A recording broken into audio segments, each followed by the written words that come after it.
Hello. Here we are. It's great to be with you both. We're with Dan, we're with Big Piff, Epiphany, and we're here to explore a little bit. And I really appreciate you both, your time and your perspective, your lived experiences around music and the social change ecosystem. I don't even know if words like that were around back then, Dan, when you were first No, starting to no, kind of no, they weren't. explore certainly music and social change. But yeah, we're here to Music to Life. For those of you who are less familiar, I am Liz Stuckey Sunday, executive director and co-founder of Music to Life. Music to Life was founded by me and my dad, who some of you know as Noel Paul Stuckey of the folk trio Peter, Paul, and Mary. And this was founded to help socially conscious musicians, basically to connect them with the resources they need to kind of boldly and confidently step off the stage and into their communities to really facilitate sort of measurable change using their craft and to build music-driven programs that are tackling the issues of our time. And so we run training programs, we have performance platforms, we have a speakers bureau, we have a very vibrant and sort of active network of these musicians all over the country. At this point, our network is close to 450 artists across 42 states, 300 communities.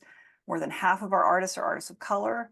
And there's definitely a sort of a gender balance there as well. And we are tackling just about every issue of our time you can imagine through the incredible work of these artists. So we're very, very grateful for our place and our capacity to kind of fuel their visions and to be a resource for them. So that's us. And we're coming together with really, for me, to honestly do less talking and to really benefit from, again, the wisdom and the lived experience of these two gentlemen. And so I want to just quickly introduce them. Dan, you want to just say a quick hello and introduce yourself? Sure. My name is Dan Cavicchi, and I'm a professor of history, philosophy, and social sciences at Rhode Island School of Design in Providence, Rhode Island. And I've been studying music and social change for a long time, based on an exhibit that I did a long time ago at the Grammy Museum in Los Angeles. Yes, wonderful. I had the great fortune of seeing that at one point when we had a meeting there. And Piff, welcome. Big Piff, Epiphany. Tell us a little bit about you. Yeah, no problem.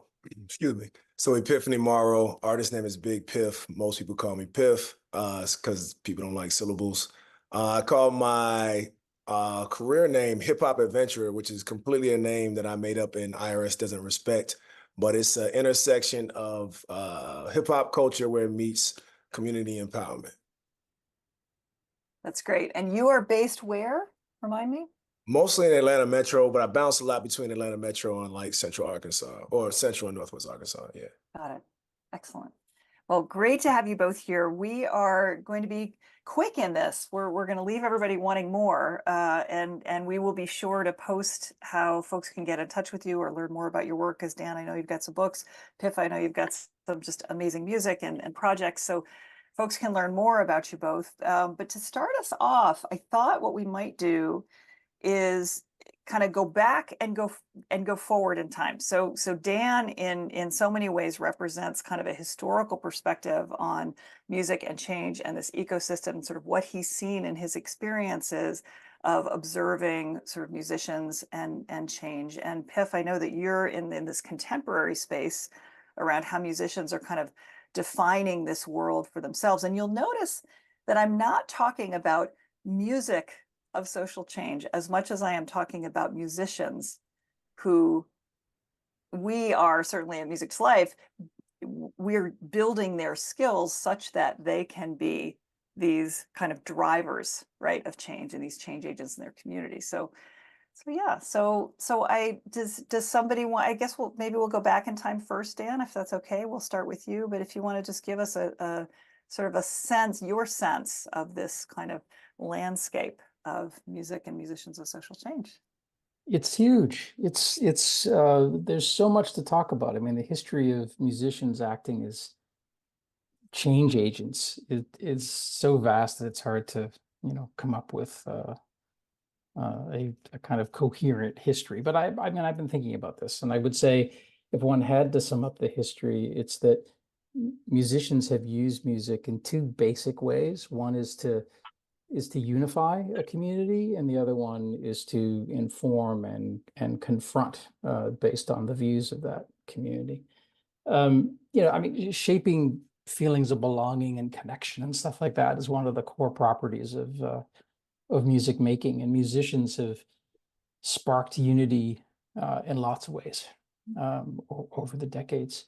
I just read a great book by Cheryl Kaskowitz. It's called A Chance to Harmonize, and it's about the music unit of the Resettlement Administration, which was like a New Deal program in the 1930s.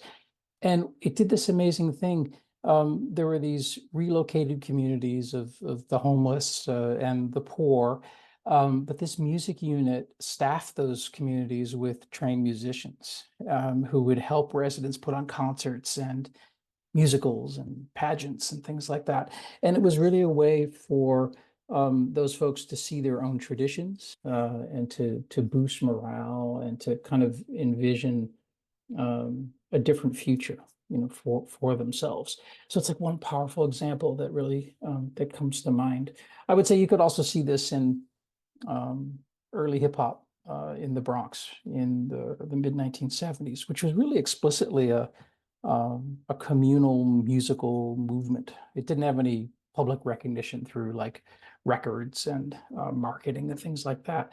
Local party DJs like Kool Herc and Grandmaster Flash, started creating new beats by manipulating turntables and created a new music scene that was filled with, competitive DJing and MCing and dancing. And their work at block parties really helped to channel gang competition and violence at that time into something that was more creative and certainly less lethal. And it led to new kinds of creative organizations like the Universal Zulu Nation, which really explicitly redirected teens from gangs and the drug trade towards a collective of musicians and graffiti artists and street dance crews and things like that. Another good example is the women's movement of the late 1960s, which really used music in this way. There were various musicians really creating spaces that were for women only, and explicitly resisted the stereotyping of women that was typical of rock music at that time. I'm thinking of groups like the Chicago Women's Liberation Rock Band, or Fanny was another popular group. But it was really the lesbian community that led the way in the early 1970s. There were musicians like Alex Dobkin, Meg Christian, Chris Williamson, Holly Near, and they gathered together and formed their own musical institutions to really support the lesbian community. This included not only music, but regular events. There were various festivals like the National Women's Music Festival. There was one in Michigan. They founded a label called Olivia Records, which was really important and influential for supporting this work. There were distribution companies like Goldenrod or Lady Slipper, and there were even stage technician companies like Women's Sound Engineering. And it's really an extraordinary story of musicians advancing social change by creating a sense of pride through music. So unity is one thing. The other thing is music being used to confront. It's a role that musicians have played for a long time, spreading a message to people who might not otherwise encounter it. It's what Pete Seeger called singing out, right? Which was based on, I think it's based on Walt Whitman in Leaves of Grass. He has this wonderful poem called "I Hear America Singing," and it's about hearing a range of people across class and ethnicity and religion and race singing about their lives and really confronting one another in song. And you can see this all across American music history, from like Irish immigrant John Poole writing this song called "No Irish Need Apply" in 1862, which really talked about the experience of Irish immigrants in cities. Or, I mean, you can move it right up into the 1970s or even the 1990s. KRS-One had a song called "The Sound of the Police" in 1993, which talked about a very different experience of the police. Some of the most effective musical confrontation is kind of based on the fact that music is really a playful space.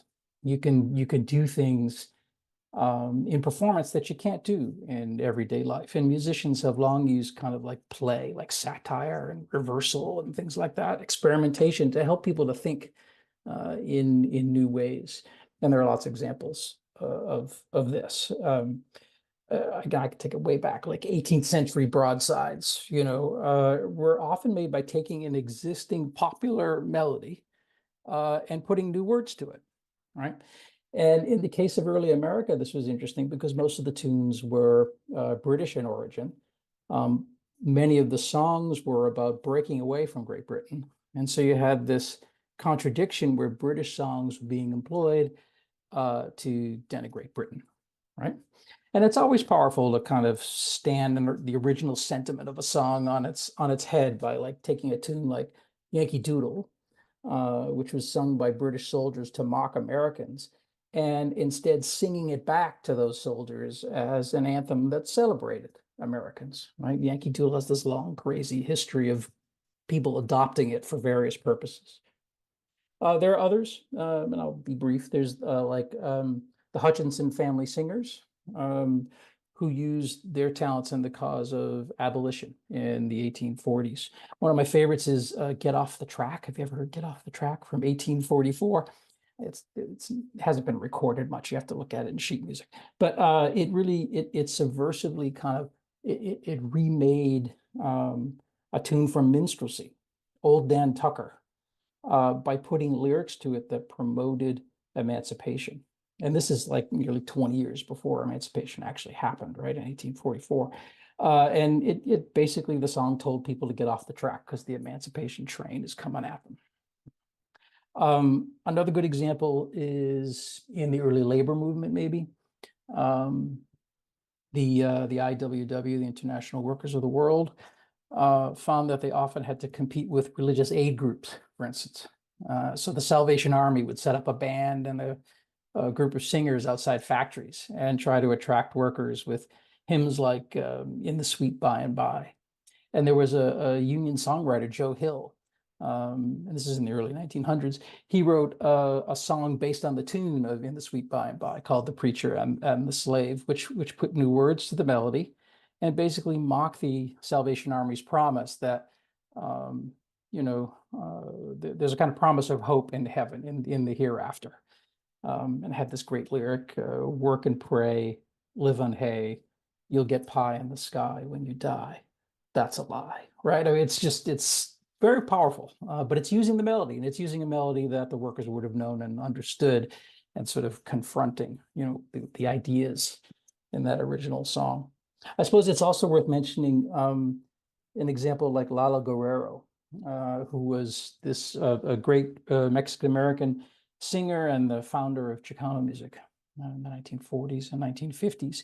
He made a series of hits starting in the 1950s based on parodies of popular songs, and they're hilarious. I mean, he would convert popular songs to a kind of Latino perspective.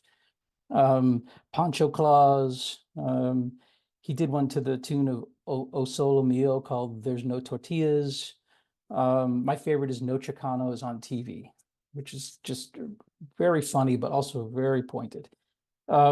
Guerrero said that I only wrote about what I saw, but he was clearly kind of confirming various truths for the Chicano community, as well as using humor to help those outside of the Chicano community to understand things they may have not thought about before.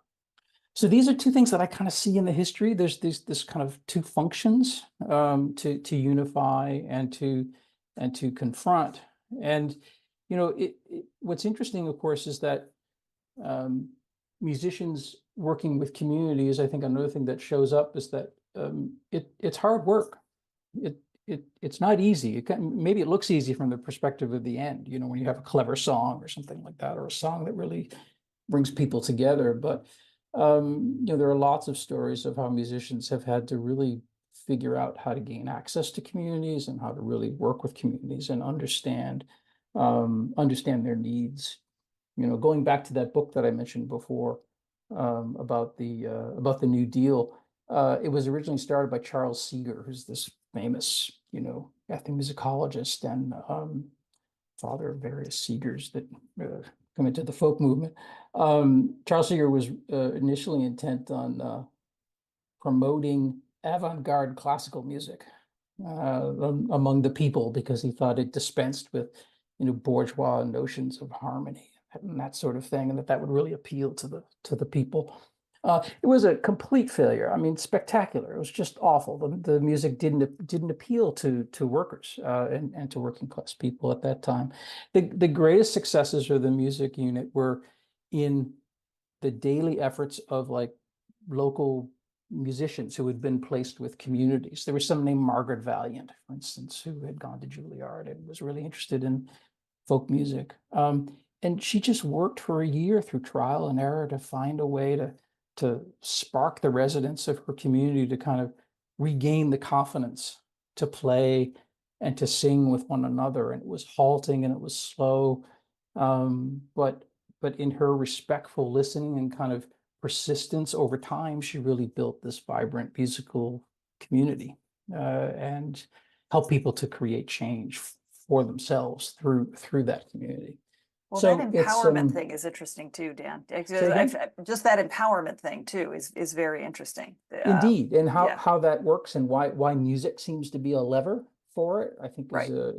an important question. Right. So anyway, that's the history, and I guess I think the biggest question for me in all of this is how things have changed. Both music has changed in how it's made and how it's distributed, right? I mean, I think social media has changed a lot about music.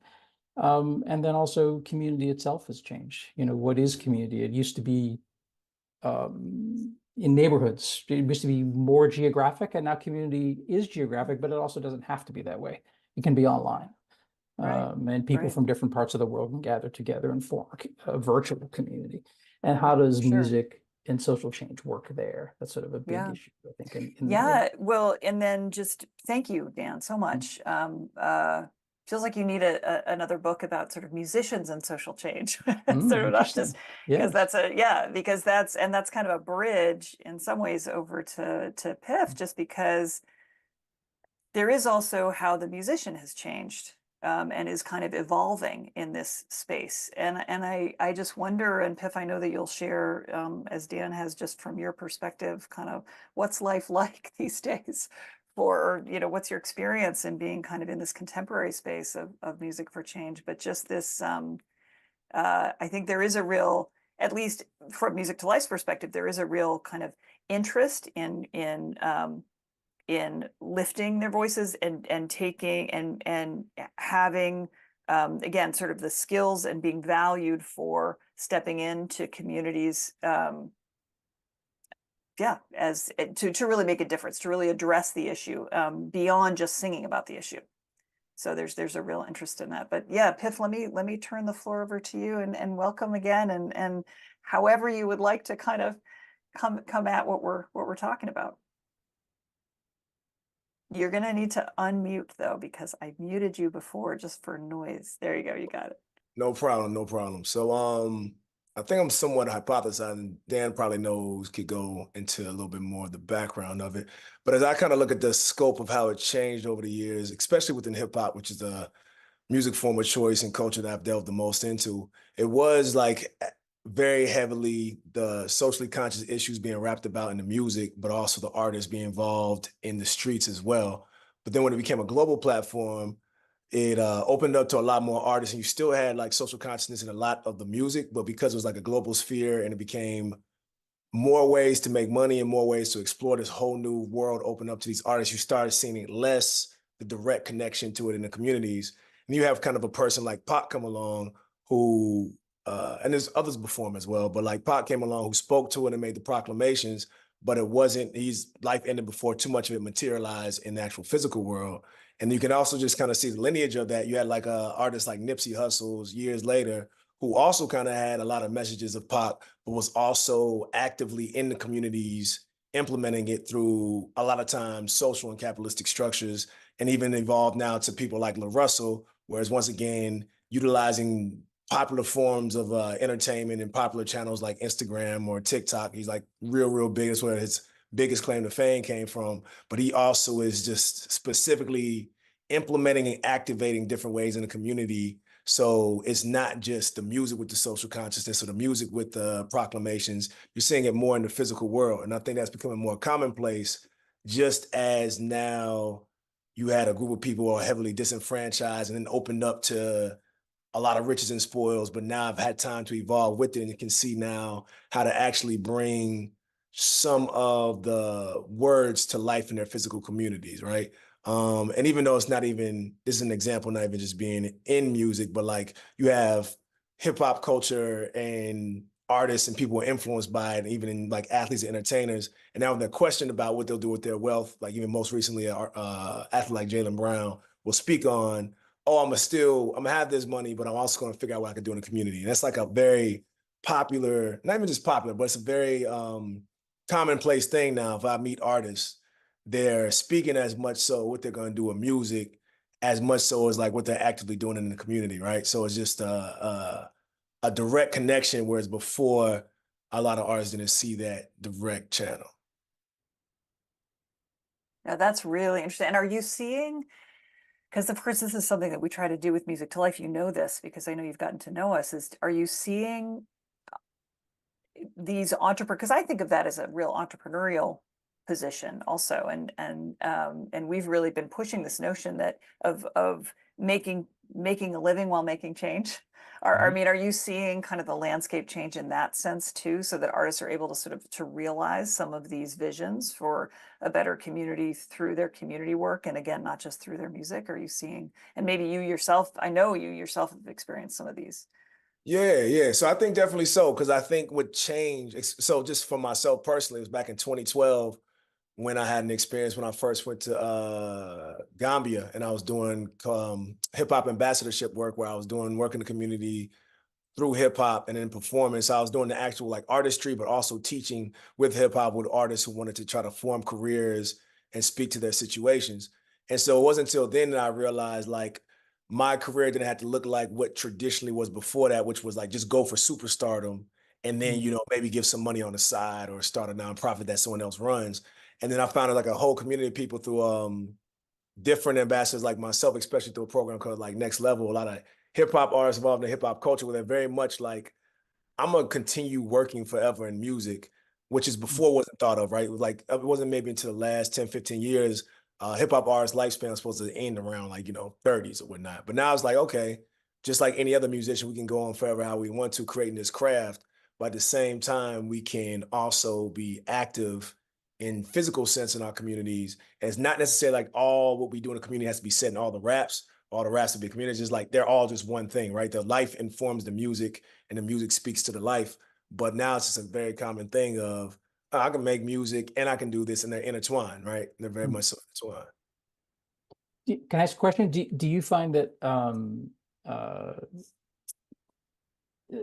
musicians today, musicians that are committed to social change are using or creating their own kind of institutions, their own kind of distribution and things like that? Because we often talk about the music, like the content of the songs and that kind of thing.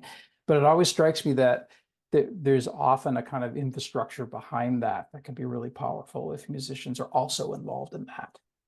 Yeah, so you saw, going back, touching on like La Russell again, who's kind of just been, he had a very popular method of he took Name Your Price to a whole different level, right? So in the sense of, I guess maybe Nipsey before that had like the $1,000 album. He like put out an album and it was gonna sell 10 of them for I think 100 of them for $1,000, and then the Russell just has his own infrastructure of like pay what you want, or bid what you want, and you offers any offer accepted or can be bidded on. So you just see like different channels because it's like I think as also creatives and musicians become more informed and educated, they also become a little bit more anti the system that was once told the only way to make it, right? So before it was like either you go to be the next superstar, like what are you doing? Whereas now it's like, no, I want a certain lifestyle, but it doesn't have to look like complete superstardom. And also in that lifestyle means I don't have to play the direct industry role, right?